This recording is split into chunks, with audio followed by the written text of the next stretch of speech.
Thanks so much for joining me today.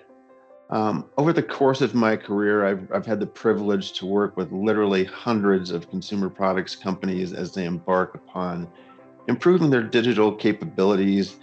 One might call it digital transformation, one might call it a technology upgrade. But fundamentally, there are three different things that I see when companies look to digitize their business. So among the themes that I see, really causing people to look at why they might make a change for their organization in terms of their technology, it really has boiled down into three things that I've seen commonly across my customer base. The first is automation. Okay, how do I automate routine tasks? I'll talk a little bit more about that in a bit. The second is profitability and profitable growth. How do I ensure that my company is going to be sustainable for the future? And that brings me to my last pillar, which is really scale. How do I have a platform in place that's going to allow me to meet the growth objectives of my shareholders, my employees, my organization at large, to make sure I'm going to be around for the next 50 years? So, in terms of automation, I've seen a lot of different ways that companies have addressed it. Some have just been automating routine tasks, whether that be in finance and looking at things like robotic process automation to automate the different things that different people in that function are doing. I also see a significant amount of energy around automation in manufacturing. And why is that?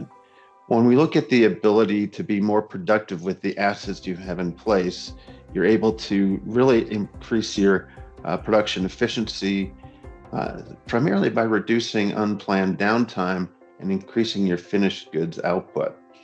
The other area where I see tremendous energy in terms of efficiency is in the warehouse, automating things around the warehouse to make the jobs of those warehouse workers more efficient. And then the last thing I see is looking at automation to maximize the utility of your data. One thing I find to be a common trait around the consumer products companies that I talk to is the data resides in silo. And the reason that it resides in silos is because there's no automated way for people to report on that information, to gain the insights, and to get the results that they need to run their business more effectively. The second pillar that I've seen commonly across the companies that I work with is how do I ensure profitable growth? And one of the keys to that is having real-time visibility into your data so you can capture and align product costs, thereby identifying and reducing the margin leakage within your organization. I've also seen it streamline procurement processes, making many more capabilities much more efficient within procurement, supply chain, elsewhere throughout the organization.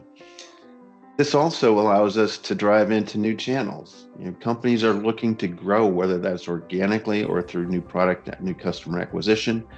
But whether you want to get into e-commerce or you want to get into food service, the ability to have technology to support those profitability goals is crucial.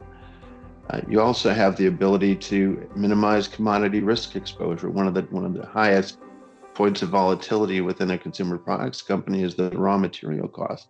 So real-time visibility into those types of attributes within their company allows them to be much more effective in terms of managing the overall profit picture for their customer. But fundamentally, it gets down to real-time access to the data. It comes down to eliminating the silos that exist potentially in your organization, but in a lot of organizations that I see to help your company grow more profitably and effectively into the future. Lastly, let's talk about scale. One of the common themes that I see across organizations that I deal with on a daily basis is the systems that they have in place are not scalable to their long-term future. Candidly, a lot of companies are running very critical business processes via spreadsheet, and that causes inefficiencies to say the least. It also causes disparate business processes around the organization. So when I talk about scale, I'm talking about standardizing disparate business processes. I'm talking about streamlining new customer acquisition. I'm talking about the ability to integrate and innovate for organic growth and developing value-added service for your customers. That's one thing that often gets overlooked. We look at getting the product to the shelf, but how do we differentiate ourselves versus other vendors in our category with our retailers and our customers as well? And lastly, the scalability and the technology is really about retaining and developing talent. In consumer products in particular, we see an aging workforce, and recruiting new people into our organization really requires that we have solutions and technology in place that are going to invigorate them to be a part of that organization where they can see growth and innovation within the company and the ability to grow themselves. So clearly, across the three pillars I described, there are a number of ways to improve capabilities within your organization, from new product development through to procurement, to manufacturing, supply chain, all the way to your end customers and consumers. So these pillars really have applicability across every discipline within your company. So what are some of the financial benefits that adopting some of these pillars can enable for your organization? They're numerous, to say the least, but companies typically see improvement in revenue growth, operating margin, reduction in cost of goods sold, reduction in days of inventory, and so much more. So just as a reminder, the three pillars of automation, profitable growth, and scalability are things that I'm seeing in the marketplace that are driving companies to success. Thanks so much for listening. Have a great day.